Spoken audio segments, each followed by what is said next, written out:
شەوی هیجرەت کە ئەعدا زۆری هێنا مشتەخاکێ بوو پیاشاندن دەبەنگ و کوێر و کەڕمان ئەو لەعینانە لەناو ئەو گورگ و ورچ و سەگگەلە دەرچوو بئیزن الله بە یاری غارەوە یاری لەباری ڕێلەبەریانە وەکو خوڕشید و مەه پێی سەیریان لێ هەڵبڕی تا غار لە غارە سەیری کرد ئەعدا کە وەک سێبەر لە دوویانە بە یەک دوو عنکەبوت و کۆتری بێفام و بەستە زمان شعور و فەهمی گۆڕی لەو سەگ و ئیبلیس و دێوانە ئەگەر ئەم هیجرەتە نەبوایە دین ئەم شەوکەتەی کەی بوو کە هەر کەس تێ بگا بەم دینە نەسخی جوملە ئەدیانە بە هیجرەت غیرەتی دینی مهاجر خدمەتی ئەنسار لە قووە هاتە فعل و بوو لە عالەمدا بەدەستانە لە فەیزی هیجرەتە ئەسحابی بەدر ئەم شەو هیلالی بوو نسبەی هەر یەک بووە بەدرێکی کامیل ئەو هیلالانە کەسێ بێنێتە نوتق ئاسک بەعیر و سوسەمار و گورگ بە تەزدیقی مقر بن یەک بە یەک ئەم بێ زوبانانە بە ئەمری یا ئیشارەی بەس درەختی ڕیشەدا بەست و لە ڕەگ دەربێت و بێتە خدمەتی ڕەقسانە ڕەقسانە بە تەکزیبی کەسی وا ناکەسێ جورئەت بکا لاشک سەگی هارە بەرازە مولحیدە بوو جەهلە شەیتانە لە دەستیدا کە بەردەوردە دەستی کردە تەزبیحات چووە سێ دەستی کە و هەرجۆشی بوو سوبحانە سوبحانە لە ڕۆژی ئەربعادا بوو کە ساتێ حەبسی ڕۆژی کرد لە سەحبادا تلوعی پێدەکا دووبارە لەو شانە چتیرێ بوو مەنێجۆ ڕۆژی خەندەق قووتی 100 کەس بە تەکمیلی بەڕووخۆشی عەتا فەرموو کەریمانە لە هەر ڕێیەک دەڕۆیی بۆ سەلام و سوجدە بەربردن چ جۆشێ بوو دەکەوتە دار و بەردی ئەو مەکانانە بە هەوری تێمەگەن ئیلا مەلائیک شەهپەڕی خۆیان هەموو دەم یەکدەدا بۆ سایەبانی ئەو سولەیمانە چییە ئیبرا وەرە سەر موعجیزەی ئیحیا بە حەدێکە لە ئەنفاسی نەفەخت فیه من ڕوحی نمایانە ئەوەندە چاوی پڕ بێ نوری پڕ نور و منەوەر کرد کە نەرگس چاوە چاوی نوریە لەو نوری چاوانە خەبەردانی لە مستەقبەل قسەی چی لێ بکەم تا حەشر هەموو بەرتیبقی فەرموودەی ئەوە ئەم واقعاتانە بەیانی 6-7 ئیعجازی لە جوملەیی 100,000 ئیعجاز ئەوی دەیکا پەشیمانە ئەوی نەیکا پەشیمانە بە ناوی خوای بەخشندەی میهرەبان بینەرانی بەڕێز و خۆشەویستی کەناڵی ئاسمانی پەیام لە هەر کوێیەگەن سڵاوی خوای گەورەتان لێبێ و خۆشحاڵ و بەختەوەرم لە ئەڵقەیەکی نوێی بەرنامەی باس و خواست بە دیداری ئێوەی بەڕێز و ئازیز و خۆشەویست شاد دەبمەوە چەند ڕۆژێکی دیکە پێدەنینە نێو ساڵی نوێی کۆچیەوە کە دەکاتە 1439 واتە 1439 ساڵ بەر لە ئێستا پێغەمبەری خوا صلی الله علیه وسلم شاری مەککەی ئەوسای پڕلەستەم و زۆرداری و نەهامەتی و نەزانی و پڕلەستەم و زۆرداری بەجێهێشت بەرەو شاری مەدینەی درەوشاوە و خۆشەویست و تێیدا وڵاتێکی پڕ لە ئەمان و خۆشەویستی و دادپەروەری و ڕێز و خۆشەویستی بنیادنا کە بووە یەکەمین وێستگە یا یەکەمین شوێنێک کە تێیدا بانگی خوا بە ئاشکرا تێیدا بدرێ و تێیدا مرۆڤەکان هەست ببوون و گەورەی خۆیان بکەن لە پشت کۆچی پێغەمبەری خواوە صلی الله علیه وسلم بەرەو شاری مەدینەی پیرۆز کۆمەڵێ ڕەهەند و وێستگە و تایبەتمەندی هەن کە تا ئێستا زۆر بە کەمین باسییان لێوە کراوە ئێمە لەم بەرنامەیەدا هەوڵ دەدەین باز لە ڕەهەندەکانی پشت کۆچی پێغەمبەری خوا و هاوڵە بە وەفا و ئەمەکدارەکەی سەیدنا ئەبوبەکری سیدیق بکەین و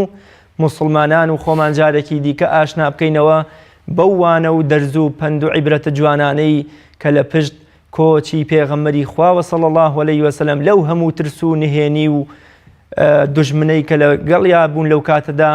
بزانین ئەم ڕەهەند و خەسڵەت و وانە و تایبەتمەندیە جوانانە چۆن بوون کە لەلایەن پێغەمبەری خوا صلی الله علیه وسلم بە گوێی هەموو بەشەریەت و مرۆڤایەتی دادرا. بۆ مەبەستە میوانداری زۆر بەڕێز مامۆستا عەفان شێخ ستیغ زانای ئاینیم کردووە. مامۆستا گیان سوپاس بۆ ئامادەبوونت. سوپاس بۆ جەنابیشت. مامۆستا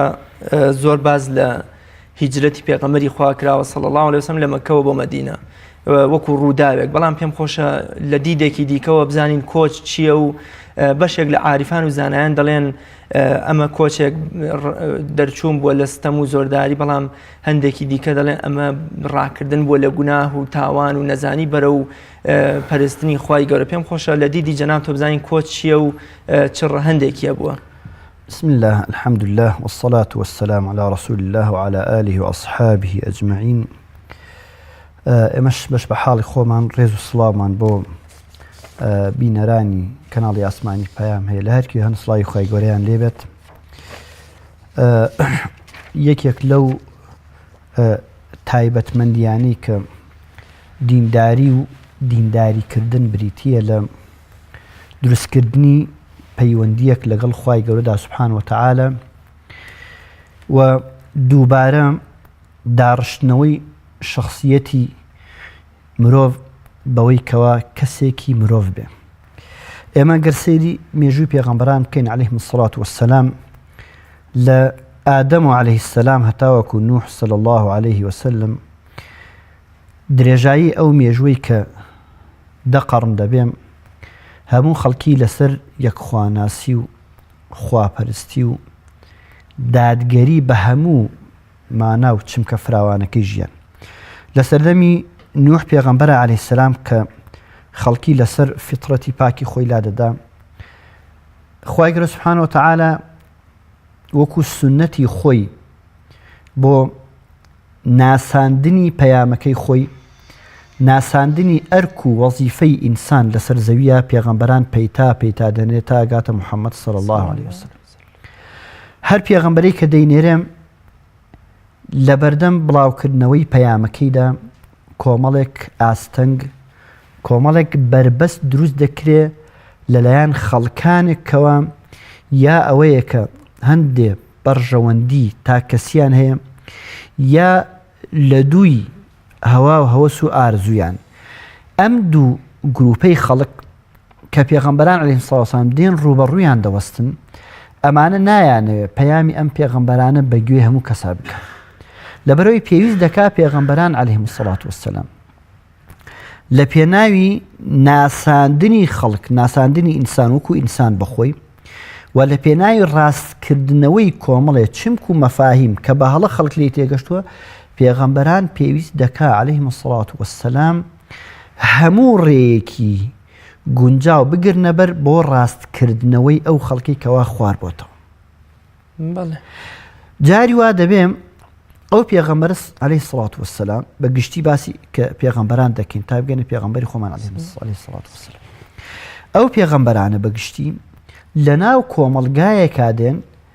کە ئەو کۆمەڵگایە ئەو پێغەمبەرانە چاک دەناسن، یعنی لە ڕووی کەسی و کەسێتیەوە دەیناسن ئەم پێغەمبەرە کێیە لە چ بنەماڵەیەکە. ئەوجا ئەو پەیامەش کە دەیهێنێ پەیامێکە فیترەتی ئەوان پەیامەکە دەناسێ. با ئێستا پەردەیەک بەسەر فیترەتیانە کێشرابێ کە بەرامبەر پەیامەکە بوەستن. دەبینین ئەو خەڵکی کەوا پێغەمبەران داوایان دەکەن دەیانوێ بیان گێڕنەوە سەر شاڕێگەی ڕاستەقینەی مرۆڤ بوون، ئەم خەڵکانە بربەستێک ئاستەنگێک دروست دەکەن. هیچ پێغەمبەرێکیش عەلەیهی السەڵات وەسەلام لە درێژایی تەمەنی داوەیدا بە موتڵەقی بە پێغەمبەری خۆشمان صلی الله علیه وسلم نەهاتووە ڕێبازێک بگرێتە بەر کە ئەم ڕێبازە خەڵک ناچار کا بە دواکەوتن، خەڵک ناچار کا بەوەی کە چی بکە ئیلا ئەبێ دوای کەوێت. طبعاً پێغەمبەران هەمومان دەزانین ئەگەر هەر دوعایە بکەن خوای گەورە وەری دەگرێت، بەڵام خوای گەورە لە سونەتی خۆیدا وای دانەناوە ئەم پێغەمبەرە کە لێرە داوای کرد، لێرە بانگەوازی کرد، ئەگەر چەند کەسێک وەڵامی نەدا ئیتر دوعا بکە خوای گەورە ئەو هەموو خەڵکە لە ناوبەرە ئەو ئومەتانە هەمووی تیابێرە وا نەبووە. لەبەرەوەی خوای گەورە سونەتی خۆی بۆ پێغەمبەران وای داناوە ئەلێرە داوەکەت بکە بەو شێوەیە کەوا بۆ هاتووە ئەگەر خەڵکانێک دوات کەوتن وردە خەریک بە، وردە وردە ئاستەنگ و لەمپەرەکان ڕێت لابە بەڵام ئەگەر ئەو خەڵکە قبوڵی نەکرد دەبینین لە هیچ ئاەتێکی قورئانە ئاماژە بەوە نەکراوە ئەگەر ئەم خەڵکە داوای تۆی قبول نەکرد وەرە یەک بێنم دوعایان لێ بکە خوا لە ناویان بەرێ بەڵکو هاتووە چی پێغەمبەر صلی الله عليه وسلم لە ڕێنمونی خوای گەورە ڕێبازی تری بۆ دیاری کردووە ڕێو منهج و پەیڕەوێکی بۆ دیاری کردووە ئەلێرەوە دەست پێ بکە ئەگەر ئەمە هاتە بەردەمت ئەو قۆناغە دوای ئەوە اینجا ئەو قۆناغە دوای ئەوەی کاتە قۆناغی هیجرت بریتیە لە چی بریتیە لە قۆناغێک لە قۆناغەکانی دەعوە بانگەواز کە خەڵکانێک هەیە بەرچاویان بە هەر هۆکارێک بەرچاویان تاریکە و بەرچاویان ڕوونابێتەوە دەبێ ئەم پێغەمبەرە بگەڕێ بە دوای شوێنێکە زەمین و زەمینەیەکی لەبەر تا بتوانێت ئەم داوایە لەوێ چی بکە لەوێ بڵاوکاتەوە ئەمە یەکێکە لە خەتەکان و منهەجەکانی هیجرەتی پێغەمبەران عەلەیهیمۇ الصەلاة وەسسەلام کەواتە هیجرەتی پێغەمبەران یەکەم ڕاکردن نەبووە لە واقعەک کە ئەوان تەحەمولی نەکەن هەڵهاتن لە دەستی خەڵکانێک کە ئەوان تەحەمولی نەکەن ئەمە هەرگیز هیچ پێغەمبەرێک وای نەکرد بەڵکو ئەم پێغەمبەرە کە کۆچی کردبێ لێرەوە بۆ شوێنێکی تر لە زەویەکەوە بۆ زەویەکی تر لە شارێکەوە بۆ شارێکی تر لە وڵاتێکەوە بۆ وڵاتێکی تر نە هەڵهاتن بووە لە ئازار و ناڕەحەتیەکانی خەڵک نە خۆقوتارکردن بۆ لەو ئەرکەی لەسەر شانێتی بەڵکو ڕەحمەت و میهرەبانی بوو بۆ ئەم خەڵکەی کەوا لی چووە ڕەحمەت و میهرەبانی بۆ ئەو خەڵکەی کە بۆی ڕۆشتووە ئەمە یەکەم دووەمیش ئەوە بووە کە ئەم پێغەمبەرە عەلەیهی الصەلاة وەسسەلام کە لێرەوە ڕۆشتووە ئەرکی ئەو مەئموریەتی ئەو ئیشی ئەو ئەلەم زەمین و زەمینەیەدا بۆی ناگونجێ سەوز بێت چرۆ بکە ئەبێ شوێنێک هێبێ سەوز بێ چرۆ بکە تا نەشونمایەکی وا بکە خەڵکی بەرەکەی ببینێ ئەم خەڵکەی کەوا ئەم پێغەمبەرە بەجێی دەڵێ دەچێتە شوێنێکی تر لەوێ خەڵکێک ئیستیجابەی دەبێ بەرووبوومی درەختێک دەبینێ کە چەندە جوان و شیرین و سەوز و سێبەرێکی چەند ڕەحم و میهرەبانی هەیە با ئەم خەڵکەش چاوی لێ بکە بەڵکو ئەم خەڵکەش بگەڕێتەوە سەر عەقڵ و بگەڕێتەوە سەر منطقی ئینسانی خۆی چاو لەو خەڵکەی تر بکە ئەمیش بچێتەوە کاتە هیجرەت ڕاکردن و هەڵهاتن نییە لە خەڵکێک ڕاکردن نییە لە ئەرکی سەرشانی بەڵکو گەیاندنی ڕەحمەت و ئەو پەیامەی کە ئەو پێغەمبەرە پێیەتی بە خەڵکانێکی تر بۆ ئەوەی ئەمانیش چاویان بکرێتەوە ئەمە کۆچی پێغەمبەران عەلەیهیمۇ الصەلاة وەسسەلام کاتە کۆچکردن بریتیە لە گەیاندنی پەیامی خوا بە شێوەیەکی تر لە شوێنێکی تر ئەوجا ئەوەش کە مەسەن باز بکرێ ئایا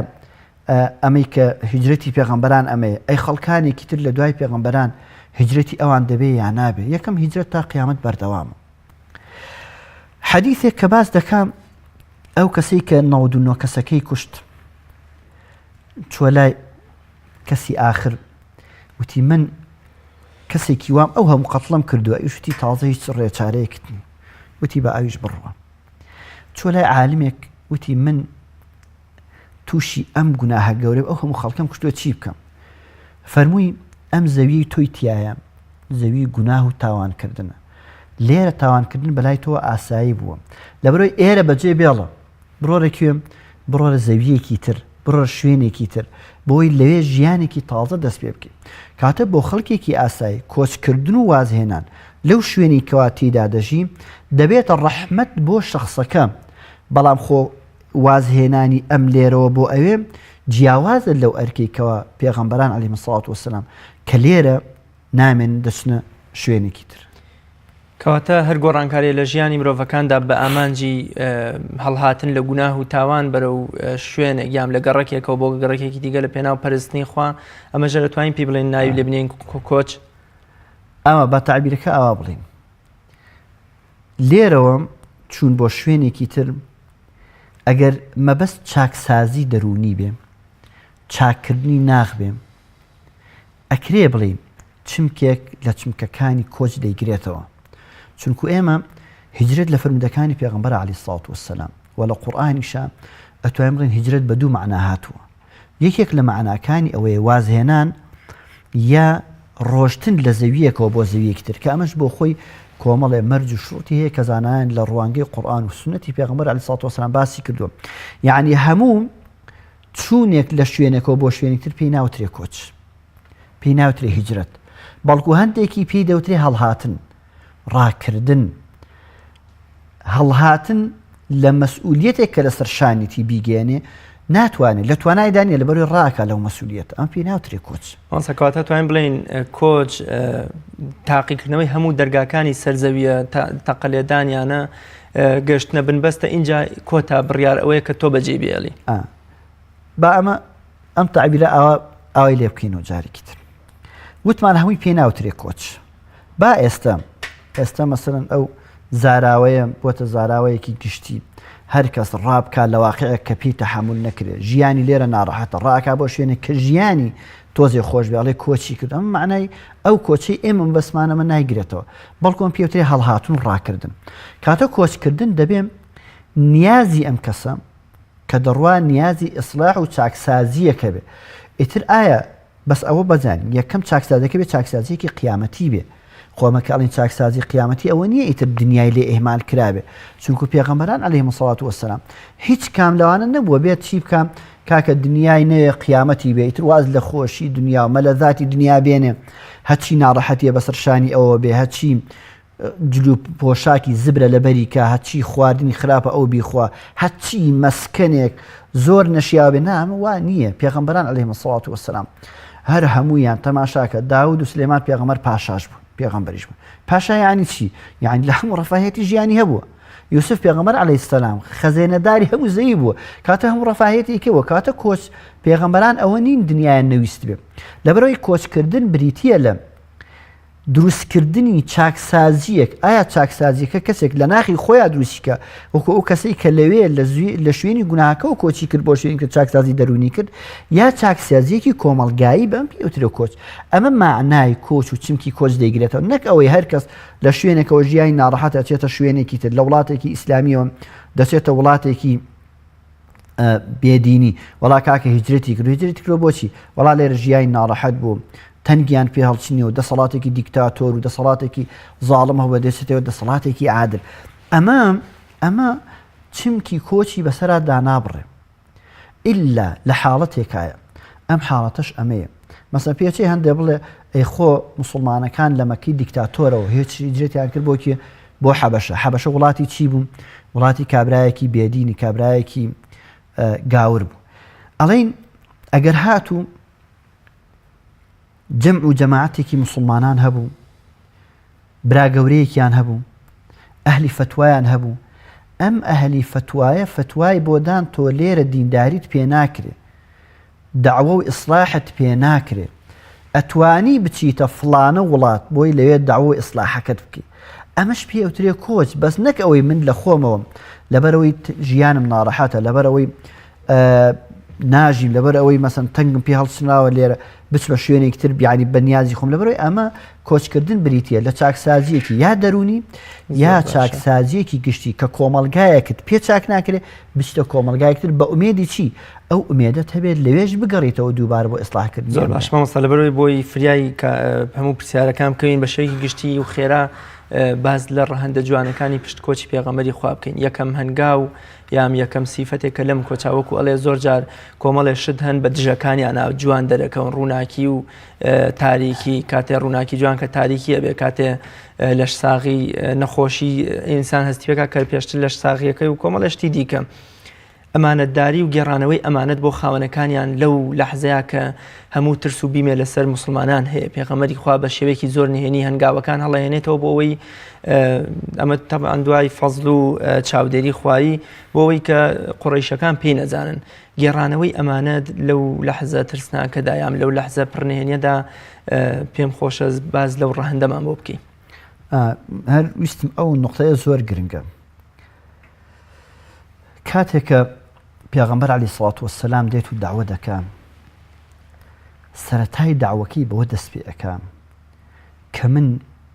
ئەوەی خێر و خۆشی بە بۆ ئێوەم دەوێت. جارێکیان قوڕەیشی هەموو کۆ کردەوە، فەرمووی ئەی قوڕەیش، ئەگە من ئێستا پێتان بڵێم لە پشت کێوی سەفاوە دوژمن هێرشتان بۆ دێنێ، یەت داگیرتان دەکات، باوەڕم پێ دەکەن وتیان ئەرە والله ما ئەجەڕەبنا عەلەیکە کەذیبا والله ئێمە هەرگیز درۆمان لە تۆ نەبیستووە ئەرە والله باوەڕت پێ دەکەیت فەرموویدا والله من پێغەمبەری خوام ئەتان ترسێن لە سزایەکی قیامەت کاتە پێغەمبەر صلی الله عليه وسلم لە یەکەمین خۆناساندنی بە قوڕیش دەیناسن وەکو محەممەد کێ وەکو بنەماڵی کێ بەڵام ئەم پەیامەی کە هێناوێتی پەیامێکە پێچێ لە ئەوان تازە بێ هەرچەند زۆر تازەش نییە بۆچی لەبەر ئەوەی ئەوان خەڵکانێکیان تیابوو کە خۆیان بە تابعی ئیبراهیم پێغەمبەر عەلەیهی سەلام دەزانی جوولەکە دراوسیان بوو گاور دراوسیان بوو بەڵام بە هەر حاڵ لەگەڵ هەموو ئەمانەدا پێغەمبەر صلی الله علیه و سلم دێت ئەم پەیامەی خۆی دەناسێنێ بە قوڕیش کاتە لە ناساندنی پەیامەکەیدا ئەوە دەگەیەنێ کە من لە هەموو ڕەهەندێکەوە مرۆڤ دۆستم لە هەموو ڕەهەندێکەوە دڵسۆزی ئێوەم دڵسۆزی دنیا و قیامەتی ئێوەم دەی پێغەمبەر صلی الله عليه وسلم لێرەدا کە یەکەمین ناساندنی پەیامەکەی خۆی بە خەڵک دەڵێ خەڵکینە من خاوەنی پەیامێکم ئەم پەیامە خوای گەورە ناردوویەتی دڵسۆزی هەموو ژیانی ئەوم لە دنیا و لە قیامەتە ئەبێ بوارێک بێتە پێشەوە بوارێکی مەیدانی عەمەلی بێتە پێشەوە بۆی قسەکەی پێغەمبەر صلی الله عليه وسلم ڕاست دەرچێت کە بوارە عەمەلی و مەیدانیەکە لە چیە خۆی دەبینێتەوە لەوە خۆی دەبینێتەوە کە قوڕیش ئامادەی محەممەد بکوژێ لە هەر تائیفەیە کەسێک دائەنێن کە محەممەد ئەگەر لە ماڵی هاتە دەرەوە چونکو عەرەب ئەڵێ عادەتی وا بووە پیان عەیب بووە لە سەریان قورس بوو بچنە سەر ماڵی کابرا بیکوژن لە ماڵەوە بیکوژن یعنی یەک عادەتی بەڕاستی زۆر بەداخەوە لە مجتەمەعاتی جاهلی ئەمڕۆدا ئەم عادەتە ڕەچاو ناکرێت پێشێل کراوە کابراچن لە گەرمەی خەوا دەیکوژێ قوڕیش لەگەڵ چەند دیکتاتۆر و زوڵمیشا پیان عەیب بۆ بچنە سەر کابرا لە ماڵەوە بیکوژن لەبەرەی دەورەیان داوتیان هەر هاتە دەرەوە بیکوژن کاتە قوڕیش هەمووی ئامادەیە بۆی خوێنی محەممەد صلی الله عليه وسلم لەناو هەموو تائیفەکانە بڵاو بێتەوە نەکەس نەتوانێ بنەماڵەی پێغەمبەر صلی الله عليه وسلم نەتوان داوای خوێنیکەن لەگەڵ ئەمەی کە ئاوایە پێغەمبەر صلی الله عليه وسلم کە دێتە دەرەوە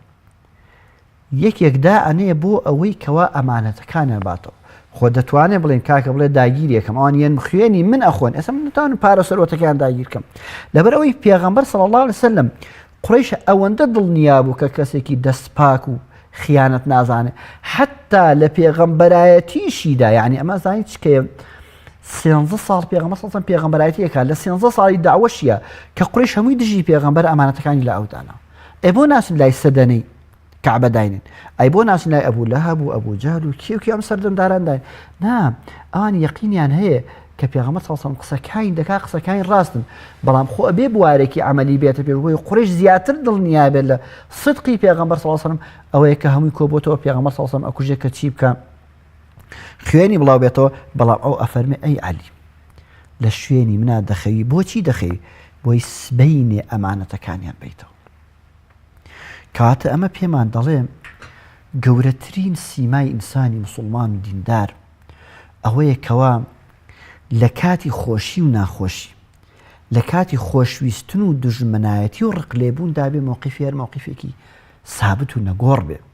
نابێت لە کاتێکەوە من فڵانە کەس لەگەڵ منە هاوڕایە لەگەڵ منە هاوڕێیە لەگەڵ منە هاوڕێگا و هاوڕێبازە ڕێزی دەگرم قەدری دەگرم خۆشم دەوێ بەڵام لەگەڵ ئەوەشداکەوە کە بووە بەرامبەرم لە بەرامبەرمە وەستاوە ئەبێ چی بکەم ئەبێ ڕقم لێ بێ نابێ مسلمان نابێ ئاوا بێ کاتە لەم مووقیفەی پێغەمبەر صلی الله عليه وسلم فێرمان دەکەم ئینسانی مسلمان ثەوابیتی هەیە ئینسانی مسلمان لە دینداریە دەبێ نەگۆڕ بێ بۆیە دەبینی لە سوڵحی حودەیبیە کاتێکەوە سوڵح دەکەن پێغەمبەر صلی الله عليه وسلم لەگەڵ قوڕیشە 10 ساڵ چەکدانن بەرامبەر یەک ئەفەرمێ ئەبوو سوفیان دێتە ماڵی پێغەمبەر صلی الله عليه وسلم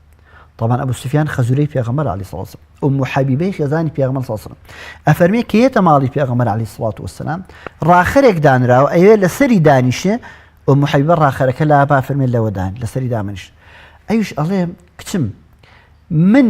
شایستەی ئەو ڕاخەرە نیم یا ڕاخەرەکە شایستەی من نییە يعني بس مهم إنساني مسلمان ثوابتي هي ئێستا ئەبوو سوفیان هاوپەیمانی پێغەمبەر صلی الله عليه وسلم شەڕ لە نێوانیانە هەڵگیراوە دژمنایەتی ئێستا نەماوە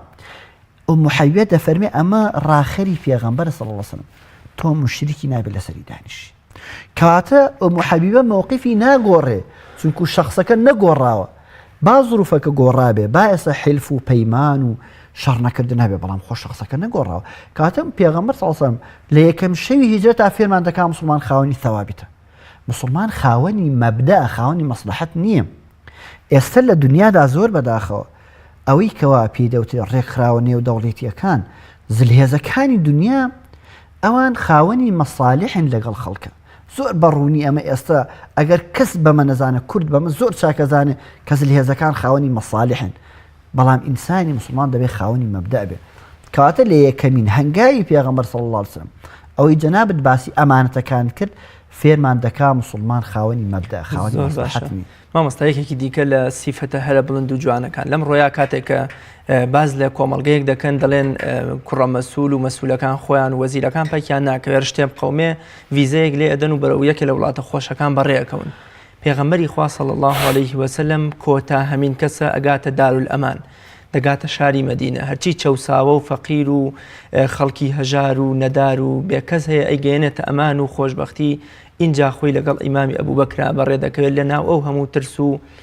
ئابڵوقە و سزایەدا. پێم خۆشە باسێکی دیکە لەم ڕەهەندە بکەین. یەک خاڵیتر ئەوەش زۆر مهمە بێجگە لەوەی کە خۆی ئاخر کەسە خێزانەکانی لە دوای خۆی دەچن، کچەکانی لە دوای خۆش دەچن. لە هەمووی مهمتر زانی کامەیە ئەوەی ئیمامی عەلی کە ئامۆزای خۆشەویستی خۆشێتی لە شوێنەکە خۆیان دەیخێن کە ئەمشەو قوڕیش هاتوون چی بکەن؟ پێغەمبەر صلی الله علیه و شهید کردن. بەڵام ئیمامی عەلی دەبێتە یەکەمین فیدایی لە ئیسلامە کە ئامادەیە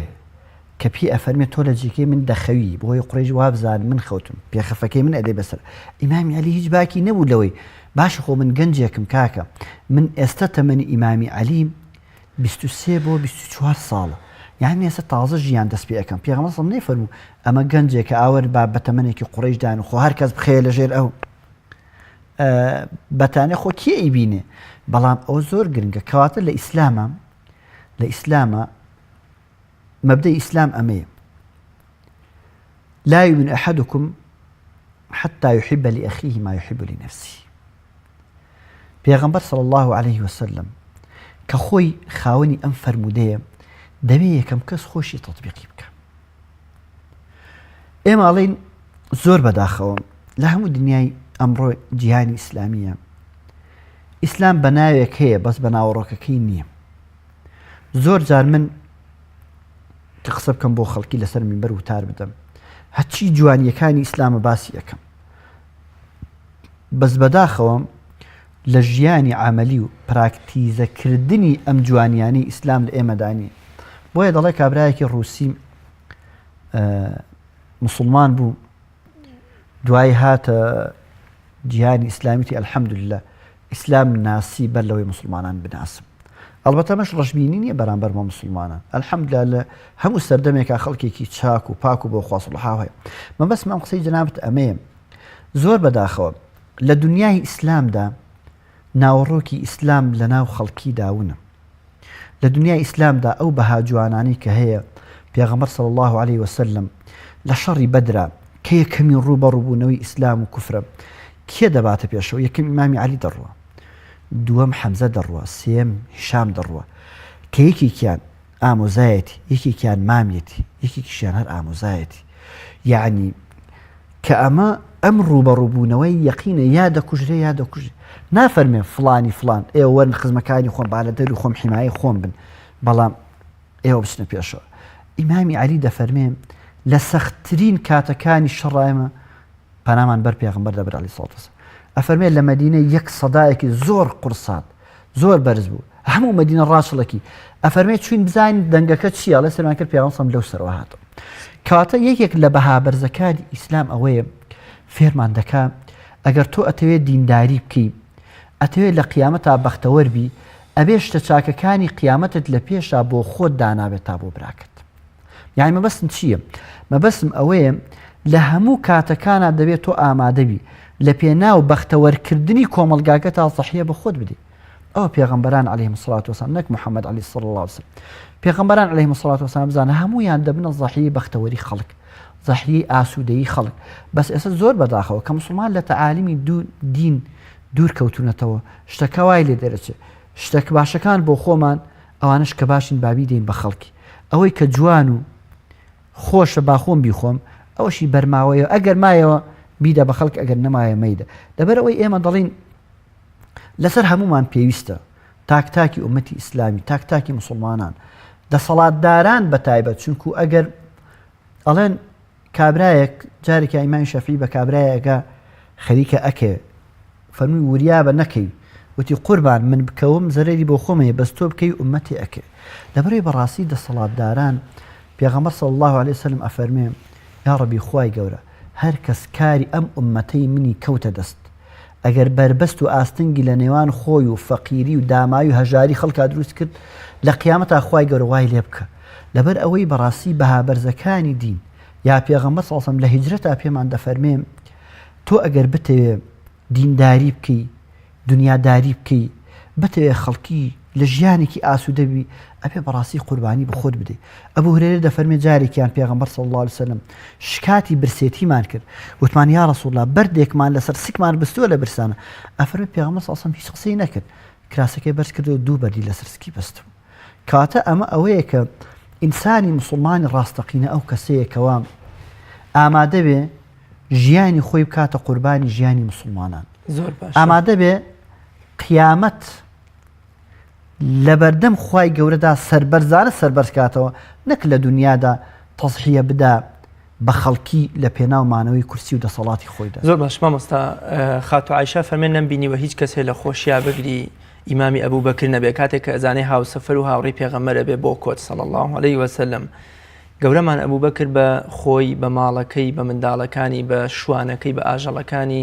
ئەبێتە باشترین هاوڕێی بە وەفا و ئەمەکداری پێغەمبەری خوا ئەو هەموو ڕوودا و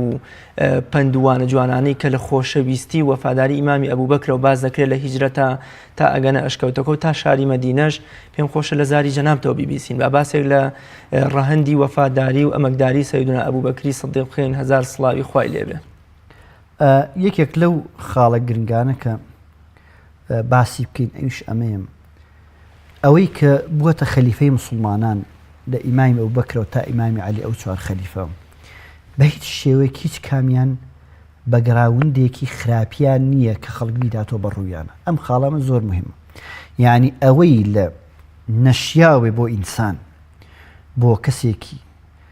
کە بێتە دەسەڵاتدار کە دوایی خاڵێک بێ بەسەر و لە هیچ خەلیفەیەکانی ئەمە خاڵێکی ویستم ئاماژەی بۆ بکەمەوە زۆر گرنگ دووەم ئیمامی ئەبوو بەکر هەمیشە ڕەفیقی پێغەمبەر بووە صلی الله علیه وسلم نەک لە دینداریان لە پێش دینداریش ئەمە یەکەم دووەم ئیمامی ئەبوو بەکر کە ڕەفیقایەتی پێغەمبەری کردو عەلەیهی سڵات وەسەلام ئەوەی کە چاکە و خێر بێ لە پێغەمبەر یابینیوە صلی الله علیه وسلم لەبەر ئەوەی ویستویەتی چۆن لە دنیادا ڕەفیقیەتی لە قیامەتیشا بە هەمان شێوە ڕەفیقی بێ ئینجا ئیمامی ئەبوو بەکر گەورەترین شانازی ئەوە بووە کەوا ڕەفیقایەتی پێغەمبەری بەنسی بێ صلی الله علیه وسلم کە دەبینە مسلمانان هەمووی خەریکی کۆچکردنە بنەو بارگەی پێچواتەوە ئەڕوە ئەفەرمێ ئیمامی بەکراتە خزمەت پێغەمبەر صلی الله علیه وسلم عەرزی کرد یا ڕەسوڵ الله ئەی من بە تەمام بڕۆم فەرمووی مەڕۆ بۆچی فەرمووی ئەسوحبە ڕەفیقایەتی منەکەی ئەوجا پێغەمبەر عایشە دایکی مانداران ئەفەرمێ پێغەمبەر صلی الله علیه وسلم هەموو ڕۆژێک سەردانی ئەکردین هەمزان چەند ئیمامی بۆکر و پێغەمبەر چەند سەمیمی بوون چەند تێکەڵاو ئەفەرمێ هەموو ڕۆژێ هات بۆ ماڵمە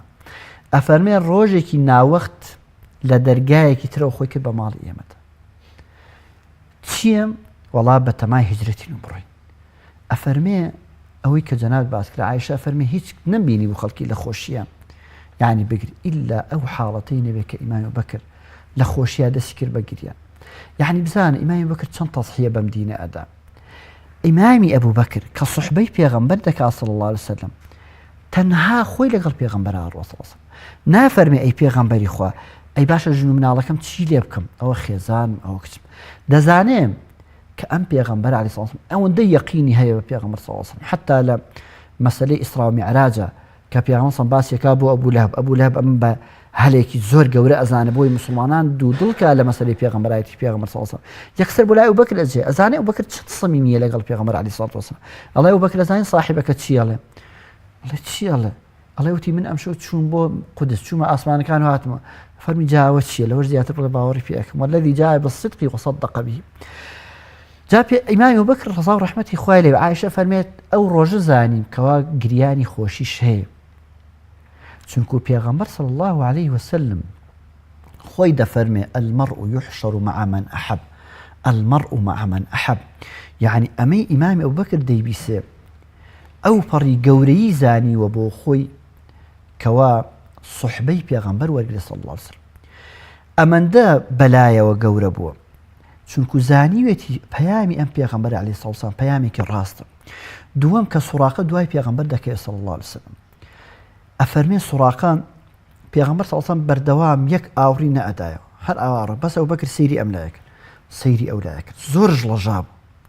داویتی یا رسول الله کەسێک بە دوام یعنی چۆن ئاوا بڵێ ئاوای کرد یا رسول الله کەسێک ها بە دوامانە پێغەمبەر صلی الله عليه وسلم فەرمێ زۆر هەیە من ئیمامی ئەبوبەکر لەوە نەئەترساکەوە شەخصێک بمرێ ئامادە بوو خۆی بکاتە تەصحیح پێغەمبەر چونکە زانێ پەیامێک بە پێغەمبەر صلی الله عليه وسلم بۆیە دەبین ئیمامی ئەبوبەکر یەکەم بە خۆی دووەم بە سەرۆت و سامانی سێیەم بە ئەسمای کچی چوارەم بە عەبدوڵڵای کوڕی چوارەم بە فەهیرەی شوانەکەی اینجا دوایی کابراش کە بەکرێ دەگرن کابرایە کە کافرەکە کەسێکە حوشترەکان یعنی ئەو دەلیلی طەریقە یعنی بزانم یەک خاڵ هەیە زۆر مهمە کابرا خۆ دینیشی نییە بەس ئینسانیەت زۆر مهمە گەر ئینسان وجدانی بمێنێ یعنی ئیسلام ئیش لەسەر ئەمەش دەکا ئەوە نییە تۆ هەر کەس کافر بوو کاکە پێغەمبەر صلی الله عليه وسلم فەرمێ ئەبوبەکر ئەم کابرای ئوڕەیقتە ئەمە کابرایە کە خۆ بێدینە ئەی باش ئەگەر سمێنی جاسوسی لەسەر کردین ئەگەر هەر دوکمانی کوشت ئەگەر ڕێگەکەی بردەوە نا لەبەرەوەی ئینسان جاری وایە ئینسان دیندار نییە بەس وجدانێکی زیندوی هەیە خیانەت لێ ناکا بۆیە پێغەمبەر صلی الله عليه وسلم کە ئەم کابرا بێدینەشیان بەکرێ گرت کە کابرایەکی زیرەک و شارەزای قاچاغڕێکانی بینی مەکە و مەدینە بوو پێغەمبەر صلی الله عليه وسلم نەیفەرموو تۆ چۆن کابرایەکی کافر بەگرێ کرد نا کابرای کافر جاری وایە ئەتوانی ئیستیفادەیەکی لێ بکەی بۆ مەسلحەتی دینەکە نەک بۆ دنیاکە یعنی ئەمە دووشتی جیاوازە جاری وایە کابرا من کەسێکی نوێژ نەکرد ئەگرم بۆەوەی کەوا خۆم بگەێنێتە شوێن بۆی گیانم سەلامەت بێ ئەمەی کەوا ئیمامی ئەبوبەکر دەیکا سەلامەتی دینداریە نەک سەلامەتی شخصیە کاتە ئیمامی ئەبوبەکر هەموو ڕێگەکان دەگرێتە بەر یعنی وەکو کەسێکی عاقڵ وەکو کەسێکی ئەوەی کەوا ئێستا بڵێن پسپۆڕ و کارامەی ڕێگرتن و ڕێکردن و گەشتن بە مەقسەد ئیمامی ئەبوبەکر هەمووی دەگرێتە بەر یعنی لێرەوە کەسێک دانێ خواردنیان بۆ دێنێ لەو لاوە کەسێک دانێ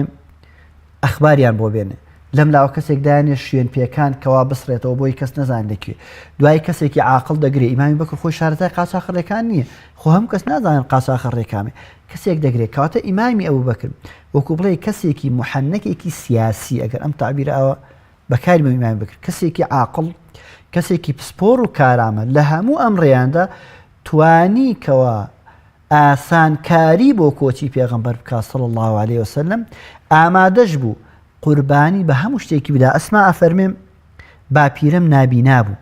پێ ئیمامی ئەبوبەکری ئەڵێ ئەبوبەکری باوکم هەموو پارەکانی بردبوو ئەڵێ ئەو باپیرەم وتی بەخوا ئەم کوڕم نەیتوانین تۆزێ پارە بێڵێتەوە بۆ ئەم کچ و ژن و کچانی ئەسما ئەفەرمێ منیش ئەو شتەی پارەکەی تیابوو هەندێ شتم تێخست بردم وتم باپیرە باوکم هەمووی نەوروتی ئاوای کرد ئاوا دەستی زۆر باشتان هێشت و هەمووی بەرە یعنی بزانە خانەوادەی ئیمامی ئەبوبەکر ئەوەندە بە گەورەیی پەروەردەکراون ئامادە بوون کەوانش بنە تەزحیە لێرە پیاوێکە دەڵێ کوڕەکەم هیچی نەهێشتەوە کچەکەی کە کچێکی عاقڵ و دیندار دەبێت دەڵێ باپیرەوە نییە خێزانەکەی ئافرەتێکی ئەوەندە دیندار و ئەوەندە گەورە پەروەردەکراوە ئامادەیە نەک تەزحیە بە مادەکە بە ژیانەکەشی بدا چونکو خۆم اینجا ئەوەش بزانە کافری ئەو وەختەش بەڕاستی زۆر دڵڕق و ئەوە نەبوون نهاتون مەسەڵ بڵێ وەڵا مادام ئەبوبەکر ڕای کردووە ئەبێ ژن و مناڵەکەی لای خۆمان بەجێ بێڵین نێڵین بڕوە هەتا ئەبوبەکر نێتەوە ئەمانە ببنە بارمتەی ئەو دەستیان نەبردووە چونکو ئەوان عەرەبی جاهیلی ئەو نەخوەیان تێدا بووە پێیان ئار بووە کەسێک مەسەڵەن بێن ئەم یا پێچێ ئەمە حاڵەتێکی دوم نەیانزانی بێ وایانزانو کە پێغەمبەر چۆیەتر ناتوانین دینداری بکات ڕێ ناکاتەوە بۆ یەخیان بەسەر ژن و مناڵەکەن بەس گرنگ ئەوەیە ئیمامی ئەبوبەکر تەسیە بە خۆیدا تەسیە بە ماڵەکەیدا خێزان و کچ و کوڕەکانی لە مەدینە لەگەڵ باوکێکی بە ساڵات چوار بەجێهێشت ئامادە بوو هەموو ئەم قوربانیان بدا لە پێناوی ئەوەی کەوا دینی پێغەمبەر صلی الله عليه وسلم بگاتە ئەو شوێنی گەشتووە هەر لەبەر ئەوەشە خوای گەورە لە قورئانە بەچی باسی ئیمامی ئەبوبەکر ئەکا ئەفەرمێ وەلا یەئتەلی ئولو الفەضل، یعنی گەورەیە خوای گەورە بە کەسێک فەرمە خاوەنی فەزل و گەورەی. کاتە ئەمە گەورەترین لەقەب و نازناوە کە خوای گەورە بیدا بە عەبدێک. لەبەر چییە؟ لەبەر هەموو ئەو قوربانیدانێک. کاتە ئەگەر بێت و لە هەر سەردەمێکە کەسێک دەستکەوێت ئاوا قوربانی بۆ دینی خوا بدا، هەرچی بەڕژەوەندی خۆیت هەرگیز ئیمامی بەکریش ئەو بزانە، بیری لەوە نەکردوێتەوە ڕۆژێک لە ڕۆژان لە دوای پێغەمبەرەوە بێتە خەلیفە. چاکترین بەڵگەشمان لەسەر ئەمە چی؟ لە ئامادەکردنی سوپای ئوسامی کوڕی زەیدە کە ئوسامە گەنجێکە. ئیمامی ئەبوو بەکر ئوسامە لە دایک نەبووم تەسیح و قوربانی یاوە، نەیفەرموو ئەی پێغەمبەری خوا ئەی تۆ لەبیر چوو من بە سەروەت و سامان و هەموو قوربانیەکەمدا بۆ من ناکەیتە ڕئیس و ئوسامەکەیتە ڕئیسی من. کاتە ئەمە گەورەترین بەڵگەیە ئەبوو بەکر لە پێناوی خوادا ئیشەکانی کرد، نەک لە پێناوی خۆدا، لە پێناوی سەرخستنی پێغەمبەرا کردی عەلەیهی سەڵام، نەک لە پێناوی مەنسەبێکە. چونکە ئەگەر وا وایە دەبوو لە مەسەلەی ئوسامەدا قسەیەکی بکراوی تا یا ڕەسوڵ الله من هەموو ئەو قوربانیانم داوە، ئەی خوا نافەرمێ وەلا یەئتەلی ئولو الفەضل، ئەی خوا نافەرمێ وەلەذی جاء بالصدق وصدق به، ئەی بۆچی ئەوانە بۆ من نەبێ بۆ ئوسامە بێ؟ کەواتە ئەمەش دەلیلە لەسەر ئەوەی کەوە هەر کەس بتوانێت دینداری بکە، هەر کەس بتوانێت بۆ خوا بسڵحێ، ئیتر پێویست ناکە خۆی هەوڵی شتەکان بدا، خوای گەورە شتەکانە خاتە بەردەست. زۆر باش مامۆستا، زۆر بەداخەوە کە کاتی بەرنامەکەم دوو خولێکیش بەسەرا تێپەڕ بووە بەداخەوە کە نەمانتوانی لە بەردەم وێستگە و ڕەهەندەکانی پشتکۆچی پێغەمبەری خوا بوەستین و باسییان لێوە بکە. من زۆر بەلامە و گرنگ و کە باز لە بەشداری پێکردنی کافران بە شێوەیەکی گشتی چاوبەستکردنی دوژمنان وەکەوەی کە پێغەمبەری خوا بە و پیاوە کابرای وت ئێمە کوڕی ئاوین بەبێ ئەوەی هەم درۆ بکا و چاوبەستیاوانیشی کرد و متمانە بەخشین بە ئیمامی ئەبوو بەکر بۆکەوەی کە بە سوڕاقی وت ئێمە فەتحی کوێ و کوێ دەکەین و ئەمە متمانەیەکی گەورە بوو و بەخشینی ورە بە سەیدنا ئەبوو بەکر لە نێو ئەشکەوتەکە و کۆمەڵی وێستگەی تر. بەڵام زۆر بەداخەوە کە کاتی بەرنامەکە ڕێمان پێنادا، زۆر سپاس دەکەم و خوای گەورە پاداشت بداتەوە. ئەگەر مەجال هەبێ یەک کەلیمە ماوە یەک دقیقە،